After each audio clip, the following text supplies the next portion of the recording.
আসসালামু আলাইকুম প্রিয় দর্শক। অন্য মঞ্চের আমাদের আজকের আলোচনায় অতিথি হিসেবে আছেন। অবশেষে ওসমান হাদি হত্যা নিয়ে আমার এই চ্যানেলে আমি যে তথ্য দিয়েছিলাম, যে কথা বলেছিলাম, সন্দেহের দায়রায় যাদের রেখেছিলাম, সম্ভাব্য খুনি কারা হতে পারে এই বিষয়ে আমার ধারণা দিয়েছিলাম, ঠিক সেই সন্দেহ সত্যি হলো। গত 26শে ডিসেম্বর আর 31শে ডিসেম্বর এই দুদিন আমি দুটো ভিডিও করি হাদি হত্যার সম্ভাব্য কারণ ও খুনি কে বা কারা হতে পারে এই বিষয় নিয়ে। যা সন্দেহ করেছিলাম আজ প্রমাণ হলো তাই। যারা আমার আগের দুটো ভিডিও দেখেননি তারা দয়া করে দেখে নিলে আরো ভালো করে বুঝতে পারবেন আমি কি বলেছিলাম। 26শে ডিসেম্বর আর 31শে ডিসেম্বরের দুটি ভিডিও। এবার আসি আজকের আলোচ্য বিষয়ে। ওসমান হাদি হত্যার নেপথ্যে কারা, কেন তাকে হত্যা করা হয়, পশ্চিমবঙ্গের সীমান্ত শহর বনগাঁয় রাজ্য পুলিশের হাতে ধরা পড়া আসামিদের বিস্ফোরক জবানবন্দি কি তথ্য দিচ্ছে, এই নিয়ে এখনকার প্রতিবেদন। বাংলাদেশ ও ভারতের সীমান্ত রাজনীতি এবং অভ্যন্তরীণ নিরাপত্তায় এক বিশাল বিস্ফোরণ ঘটে গেছে। বাংলাদেশে আলোচিত ওসমান হাদি হত্যাকাণ্ডের অভিযুক্ত দুজন ঘাতক ধরা পড়েছে পশ্চিমবঙ্গের উত্তর 24 পরগনার বনগাঁ শহরে। কিন্তু তাদের গ্রেপ্তারের চেয়েও বড় হয়ে দাঁড়িয়েছে পুলিশের কাছে দেয়া তাদের জবানবন্দি। এই জবানবন্দি থেকে বোঝা যাচ্ছে যে হাদির ওপরে গুলিবর্ষণের সাথে সাথেই যেটা বলেছিলেন বাংলাদেশের পুলিশ, যে হাদি বাংলাদেশ থেকে পালিয়ে ভারতে এসছে এবং তাকে আশ্রয়, যে হত্যাকাণ্ড ঘটিয়েছে আওয়ামী লীগ এবং ভারতের যোগসাজশে এই হত্যা ঘটনা, এই গুলিকাণ্ড ঘটেছে, এটা তখন বলা হয়েছিল। পরে এখন জানা যাচ্ছে যে সেই খবরটা যে কতটা ভুল খবর এবং আসলে হাদি হত্যার সাথে কারা যুক্ত হত্যাকাণ্ডের চেষ্টার সঙ্গে, এবং আলটিমেটলি তার মৃত্যু হয় সিঙ্গাপুরে। কি বলেছে এই জবানবন্দি? নির্ভরযোগ্য সূত্র থেকে পাওয়া খবর অনুযায়ী এই জবানবন্দিতে বেরিয়ে এসেছে এমন কিছু নাম এবং এমন কিছু তথ্য যা শুনলে আপনি চমকে উঠবেন। পাকিস্তান দূতাবাসের ভূমিকা থেকে শুরু করে বৈষম্য বিরোধী ছাত্র আন্দোলনের নামধারী নেতা, কারা ছিল এই হত্যার মূল ছক তৈরিকারী, কারা ছিল? আজ আমরা এই ঘটনার পরতে পরতে লুকিয়ে থাকা চাঞ্চল্যকর সব তথ্য বিশ্লেষণ করব। ভিডিওটি শেষ পর্যন্ত দেখুন, কারণ শেষে থাকছে এক ভয়ঙ্কর রাজনৈতিক সমীকরণের ইঙ্গিত। কয়েকদিন ধরেই পশ্চিমবঙ্গের গোয়েন্দা পুলিশের কাছে খবর ছিল যে বাংলাদেশের হাই প্রোফাইল একটি হত্যাকাণ্ডের আসামিরা কলকাতায় গা ঢাকা দিয়ে আছে। তারা মূলত শিলিগুড়ি হয়ে কলকাতায় প্রবেশ করেছিল এবং কলকাতায় একটি সন্ত্রাসী গোষ্ঠীর চরের সহযোগিতায় তারা লুকিয়েছিল।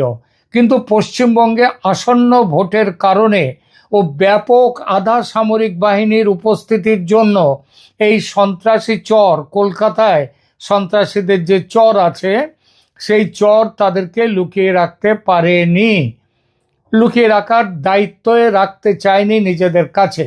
রাজ্য গোয়েন্দাদের কাছে এই খবর পৌঁছে যায়। রাজ্য গোয়েন্দারাও দুজনের খবর, এই দুই খুনির ঘাতকের খবর পেয়ে যায়। গোয়েন্দা তথ্যের ভিত্তিতে পুলিশ যখন তাদের কলকাতায় ধরার ছক কষছে, ঠিক তখনই ঘাতকরা টের পেয়ে যায়, তারা বুঝতে পারে কলকাতায় তারা নিরাপদ নয়। তাই তারা গতকাল বনগাঁ সীমান্ত দিয়ে আবার বাংলাদেশে পালিয়ে যাওয়ার চেষ্টা করছিল। খবরে প্রকাশ, সীমান্ত পেরিয়ে তাদের আদালতে আত্মসমর্পণের প্ল্যান ছিল, কারণ তাদের ধারণা ছিল ভারতে ধরা পড়ার চেয়ে দেশে ফিরে যাওয়া এখন তাদের জন্য সহজ হতে পারে এবং সুবিধারও হতে পারে তাদের ভবিষ্যৎ। কিন্তু বনগাঁয় ওত পেতে থাকা পশ্চিমবঙ্গ পুলিশ তাদের হাতে নাতে গ্রেপ্তার করে। শুরু হয় ম্যারাথন জিজ্ঞাসাবাদ, আর সেই জিজ্ঞাসাবাদে তাদের মুখ থেকেই বেরিয়ে আসে একের পর এক বোমা। ঘাতকদের দেয়া তথ্য অনুযায়ী বাংলাদেশে ওসমান হাদিকে হত্যার পর তারা সরাসরি আত্মগোপন করেছিল, মানে লুকিয়েছিল কোথায়? ঢাকার পাকিস্তান দূতাবাসে। এ কথা আমি যেমন বলেছিলাম আমার আগের ভিডিওতে, তেমনই বলেছেন বাংলাদেশের ব্লিটস পত্রিকার সম্পাদক। তিনিও বলেছেন এই একই কথা। তিনিও বলেছিলেন পাকিস্তান দূতাবাসে লুকিয়ে থাকার কথা। ভাবুন একবার, একটি দেশের মাটিতে হত্যাকাণ্ড ঘটিয়ে অন্য একটি দেশের দূতাবাসে তারা নিরাপদ আশ্রয় পায়। তারা সেখানে কতদিন ছিল? তাদের জবানবন্দি অনুযায়ী বাংলাদেশে নির্বাচন শেষ না হওয়া পর্যন্ত তারা সেখানেই ছিল। তাদের আশ্বাস দেয়া হয়েছিল যে জামাত এনসিপি জোট, যারা এই হত্যার পরিকল্পনার সাথে যুক্ত, সেই জোট ভোটের পর ক্ষমতায় বসলে তাদের যা হোক একটা বিচারের ব্যবস্থা করে, মানে একটা প্রহসন তৈরি করে প্রমাণ অভাবে তাদের খালাস দেয়া হবে। কিন্তু নির্বাচনে যখন জামাত জোটের পরাজয় নিশ্চিত হয়, তখন তাদের সেখান থেকে সরিয়ে দেওয়ার পরিকল্পনা করা হয়। গোয়েন্দা পুলিশের একটি বিশেষ অংশের সহায়তায় তাদের মেঘালয় সীমান্ত দিয়ে ভারতে পুশ করা হয়। সেখান থেকে তারা চলে যায় উত্তরবঙ্গের শিলিগুড়িতে এবং পরে শিলিগুড়ি হয়ে কলকাতায় এসে, আগেই বলেছি, তারা স্থানীয় সন্ত্রাসীদের একটি চরের সঙ্গে যোগাযোগের চেষ্টা করে, কিন্তু কোনো এক অজ্ঞাত কারণে তারা দায়িত্ব নিতে, অজ্ঞাত কারণ আর কিছুই নয়, ধরা পড়ে যাওয়ার ভয়। কিন্তু এখানে তো সব ডাবল ক্রস থাকে, ডাবল এজেন্টও থাকে। তারা একসাথে সন্ত্রাসীদেরও এজেন্টের কাজ করে, আবার সেই খবর সরকারকেও তারা জানিয়ে দেয়, এমন লোকও থাকে। আর সেখান থেকেই তাদের বিপদের শুরু, কারণ এই খবরটা পৌঁছে যায় ভারতের পশ্চিমবঙ্গের রাজ্য পুলিশের কাছে। এবার আসি সবচেয়ে বিতর্কিত এবং গুরুত্বপূর্ণ অংশে। কারা এই ওসমান হাদিকে হত্যার মেটিকুলাস ডিজাইন, হ্যাঁ এটাও একটা মেটিকুলাস ডিজাইন, এটা কারা তৈরি করেছিল? এতদিন অনেক জল্পনা কল্পনা হয়েছে ভারতকে নিয়ে, আওয়ামী লীগকে নিয়ে। অনেকে ভারত বা আওয়ামী লীগের দিকে আঙুল তোলার চেষ্টা করেছেন। এই অনেকের মধ্যে ছিল বাংলাদেশের অন্তর্বর্তী সরকারের যারা মাথা, তারাও শুরু থেকে কোরাস গান গেয়েছে যে এই হত্যাকাণ্ডের পেছনে রয়েছে আওয়ামী লীগ এবং ভারত। কিন্তু আসামিদের জবানবন্দি পুরো প্রেক্ষাপট বদলে দিয়েছে। পশ্চিমবঙ্গ পুলিশের কাছে তারা স্পষ্টভাবে স্বীকার করেছে যে এই হত্যার মূল চক্রান্তকারী ছিল তিনজন প্রভাবশালী ব্যক্তি। জামাতের একজন নেতা, বৈষম্য বিরোধী ছাত্র আন্দোলনের মুখ হিসেবে পরিচিত এক ছাত্র নেতা, যিনি বর্তমান সময় বাংলাদেশে অত্যন্ত পরিচিত, খুব বড় মাপের নেতা, এবং ইনকিলাব মঞ্চের একজন নেতা, যিনি হাদির খুব কাছের মানুষ। সবচেয়ে বড় বিষয় হলো ঘাতকরা স্বীকার করেছে যে ভারত কিংবা আওয়ামী লীগের কেউ তাদের এই কাজের জন্য টাকা বা নির্দেশনা দেয়নি। এটি ছিল সম্পূর্ণ একটি পরিকল্পিত অভ্যন্তরীণ অপারেশন, যার মূল লক্ষ্য ছিল রাজনৈতিক অস্থিরতা তৈরি করা এবং সেই অস্থিরতা থেকে ভোট হলে ভোটের ফায়দা তোলা। অন্তর্বর্তী সরকারের ভেতরে এমন কেউ ছিলেন যারা এই হত্যাকাণ্ডের ফলে উদ্ভূত পরিস্থিতির দোহাই দিয়ে নির্বাচন স্থগিত করার ষড়যন্ত্র করেছিল। তারা সফল হতে পারেনি সেনাবাহিনীর বিরোধিতায়, আন্তর্জাতিক চাপ, সেই চাপের ফলে। সেটা অন্য প্রসঙ্গ, এখানে সেই প্রসঙ্গে আর আসছি না। এই জবানবন্দি পাওয়ার পর পশ্চিমবঙ্গ পুলিশ আর দেরি করেনি, তারা পুরো রিপোর্ট পাঠিয়েছে ভারতের কেন্দ্রীয় স্বরাষ্ট্র মন্ত্রকের কাছে। সূত্রের খবর, ভারত সরকার ইতিমধ্যে এই গোয়েন্দা রিপোর্ট আনুষ্ঠানিকভাবে সরকারকে, বর্তমান বিএনপি সরকারকে হস্তান্তর করেছে। এই খবরটি আসার পর থেকেই দু দেশের রাজনৈতিক মহলে যাকে বলে একেবারে তোলপাড় শুরু হয়েছে। বিশেষ করে ছাত্র আন্দোলনের ভেতরে থাকা কোনো ব্যক্তি বা ইনকিলাব মঞ্চের সম্পৃক্ততা বর্তমান অন্তর্বর্তীকালীন সরকারের জন্য এক বড়, এখন অন্তর্বর্তীকালীন সরকার নয়, এখন তো হচ্ছে বিএনপি সরকার, কিন্তু সেই তৎকালীন অন্তর্বর্তী সরকারের যারা মাথা ছিলেন তাদের অনেকের কাছেই এটা একটা বড় বিপদের লক্ষণ হিসেবে এবং বিপদের বিষয় হিসেবে দাঁড়াবে। অনেকেই সন্দেহ করছেন কেঁচো খুঁড়তে গিয়ে কেউটে বেরিয়ে আসতে শুরু করেছে। যদি এই ঘাতকদের দাবি সত্যি হয় তবে বাংলাদেশের সাম্প্রতিক অনেক ঘটনার পেছনের মাস্টার মাইন্ডদের মুখোশ খুলে যেতে পারে। দর্শক, এই পুরো ঘটনাটি এখন এক বিশাল রহস্যের মোড় নিয়েছে। যারা এতদিন ভারতকে দোষারোপ করার চেষ্টা করেছিল, ঘাতকদের এই জবানবন্দি তাদের সামনে অনেকগুলো কঠিন প্রশ্ন ছুড়ে দিয়েছে। কেন পাকিস্তান দূতাবাস তাদের আশ্রয় দিল? কেন সরকার পরিবর্তনের সম্ভাবনা আসতেই তড়িঘড়ি করে ঘাতকদের ভারতে ঢোকানো হলো? আর সবচেয়ে বড় প্রশ্ন, হাদি হত্যার নেপথ্যে থাকা সেই ছাত্র নেতা বা ইনকিলাব মঞ্চের প্রাক্তন নেতার বর্তমান অবস্থানটা কি? তারা কি ভাবছে?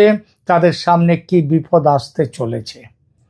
আপনারা কি মনে করেন প্রিয় দর্শক? এই জবানবন্দি কি বাংলাদেশের রাজনীতিতে কোনো নতুন মোড় আনবে, নাকি এর গভীরে আরও বড় কোনো আন্তর্জাতিক ষড়যন্ত্র লুকিয়ে আছে? আপনার মতামত কমেন্ট বক্সে অবশ্যই জানান। ভিডিওটি গুরুত্বপূর্ণ মনে হলে শেয়ার করুন এবং পরবর্তী আপডেটের জন্য আমাদের চ্যানেলে সাবস্ক্রাইব করে রাখুন। দেখা হবে পরবর্তী ভিডিওতে। শেষ করার আগে একটি ডিসক্লেমার। হাদি হত্যাকাণ্ড আপাত দৃষ্টিতে একটি মেটিকুলাস ডিজাইন।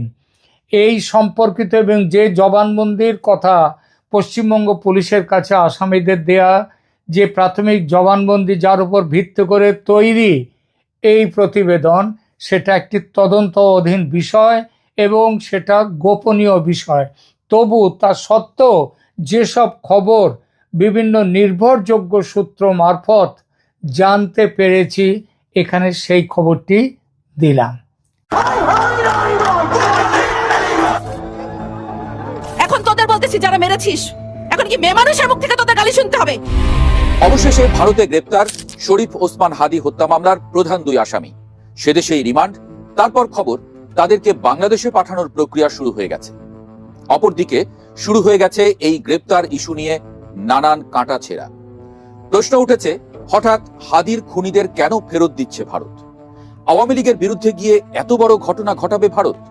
খোদ হাদির সমর্থকরাও বোধহয় বিশ্বাস করতে পারছেন না।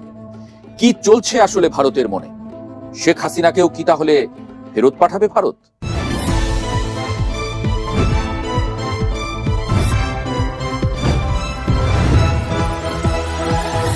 গত বছরের 12ই ডিসেম্বর ঢাকার পল্টনের বক্স কালভার্ট রোডের জুম্মার নামাজ শেষে নির্বাচনী গণসংযোগ করার সময় চলন্ত অটোরিকশায় ইনকিলাব মঞ্চের মুখপাত্র শরীফ ওসমান হাদিকে খুব কাছ থেকে গুলি করে হত্যার ঘটনাটি সারা দেশকে নাড়িয়ে দিয়েছিল।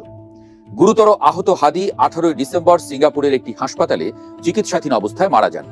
সেই হত্যাকাণ্ডের পর থেকে হাদির সমর্থকরা রাজপথে প্রতিনিয়ত সরব ছিলেন ন্যায় বিচারের দাবিতে। কিন্তু অবাক করার বিষয় হলো, ঘটনার প্রায় 3 মাস পর ভারতের পশ্চিমবঙ্গের বনগাঁ সীমান্ত থেকে যখন হাদি হত্যার মূল শুটার ফয়সাল করিম মাসুদ এবং তার সহযোগী আলমগীর হোসেনকে গ্রেপ্তার করা হলো, তখন হাদির অনুসারীদের মধ্যে খুব একটা উল্লাস দেখা যাচ্ছে না। সামাজিক যোগাযোগ মাধ্যমগুলোতে ইনকিলাব মঞ্চের সমর্থকদের প্রতিক্রিয়া বেশ ঠান্ডা এবং অনেকটাই নিষ্প্রভ। অনেকেই অভিযোগ করছেন, খুনিদের ধরা পড়ার খবরে যতটা স্বস্তি এবং আনন্দ প্রকাশ করার কথা ছিল, তা কেন যেন সম্পূর্ণ অনুপস্থিত। দীর্ঘদিনের কাঙ্ক্ষিত একটি খবর আসার পরেও এই নীরবতা সাধারণ মানুষ থেকে শুরু করে রাজনৈতিক বিশ্লেষকদেরও ভাবিয়ে তুলেছে। অবশ্য এই গ্রেপ্তারের পেছনে বাংলাদেশের প্রতিরক্ষা গোয়েন্দা সংস্থা ডিজিএফআই এর একটি বড় ভূমিকা রয়েছে বলে গণমাধ্যমে খবর বেরিয়েছে। জানা গেছে, সম্প্রতি ডিজিএফআই এর নবনিযুক্ত মহাপরিচালক ভারত সফর করেন এবং সেখানে তিনি সুস্পষ্ট গোয়েন্দা তথ্য সরবরাহ করে আসামিদের গ্রেপ্তারের জন্য জোরালো চাপ দেন। ফলশ্রুতিতে পশ্চিমবঙ্গ পুলিশের স্পেশাল টাস্ক ফোর্স বা এসটিএফ গত 7 এবং 8 মার্চের মধ্যবর্তী রাতে অভিযান চালিয়ে এই দুই আসামিকে গ্রেপ্তার করে। আপাত দৃষ্টিতে এটি দুই দেশের গোয়েন্দা এবং আইন শৃঙ্খলা রক্ষাকারী বাহিনীর একটি বড় সাফল্য, কিন্তু বিশ্লেষকরা বলছেন এই সফলতার নেপথ্যেও রয়েছে রাজনীতির এক গভীর ও জটিল অঙ্ক।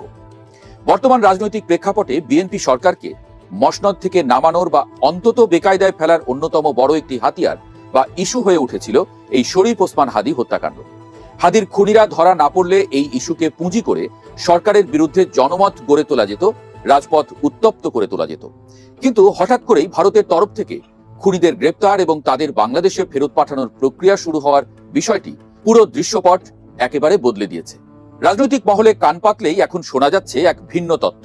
অনেকেই মনে করছেন বর্তমান বিএনপি সরকার ক্ষমতায় এসেছে ভারতের এক ধরনের পরোক্ষ সমর্থন বা প্রেসক্রিপশনে।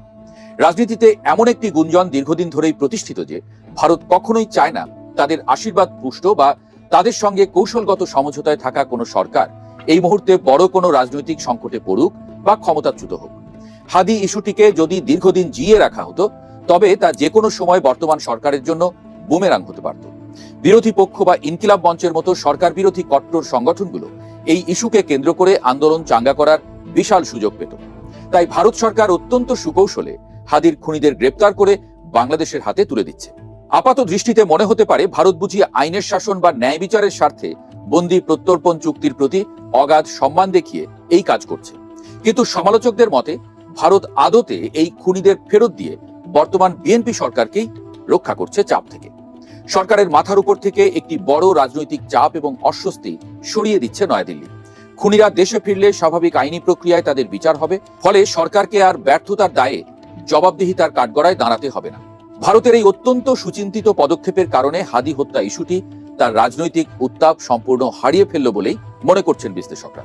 এই রাজনৈতিক সমীকরণের কারণে মূলত হাদীর খুনিদের বিচারের জন্য এতদিন যারা রাজপথে গলা ফাটিয়েছেন তাদের মধ্যে কোনো উচ্ছ্বাস নেই। তারা খুব ভালোভাবে বুঝতে পারছেন খুনিরা ধরা পড়ার মধ্য দিয়ে তাদের সরকার বিরোধী আন্দোলনের সবচেয়ে বড় ট্রাম্প কার্ডটি চিরতরে হাতছাড়া হয়ে গেল। এখন আর হাদী ইস্যুকে সামনে রেখে নতুন করে কোনো বড় জমায়েত বা রাজপথ গরম করার সুযোগ তাদের সামনে অবশিষ্ট নেই। একটি সফল আন্দোলনের জন্য যে তীব্র আবেগ বা সেন্টিমেন্টের প্রয়োজন হয়, খুনিদের গ্রেপ্তারের খবর সেই আবেগের আগুনে কার্যত এক বালতি ঠান্ডা জল ঢেলে দিয়েছে।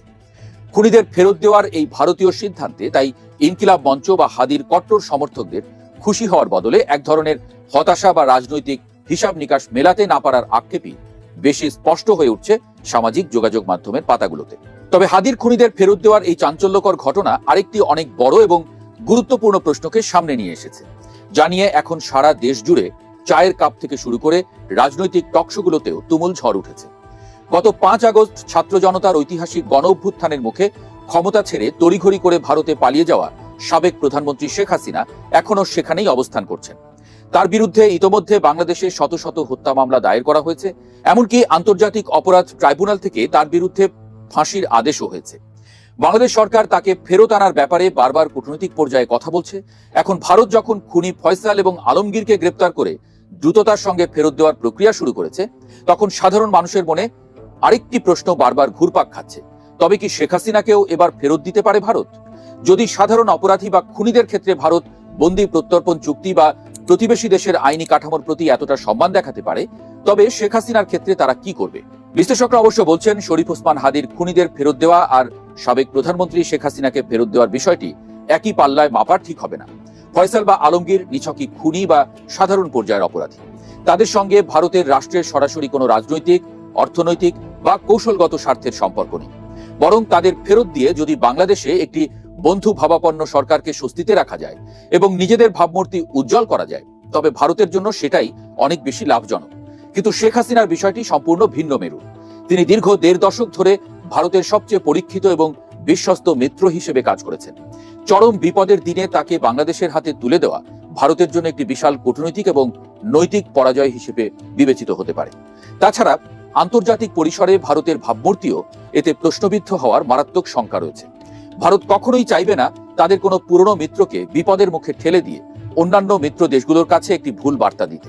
তাই খুনিদের ফেরত দেওয়া মানেই যে শেখ হাসিনাকেও অবিলম্বে ফেরত দেওয়া হবে, এমনটা ভাবাটা হয়তো এই মুহূর্তে একটু বাড়াবাড়ি হবে।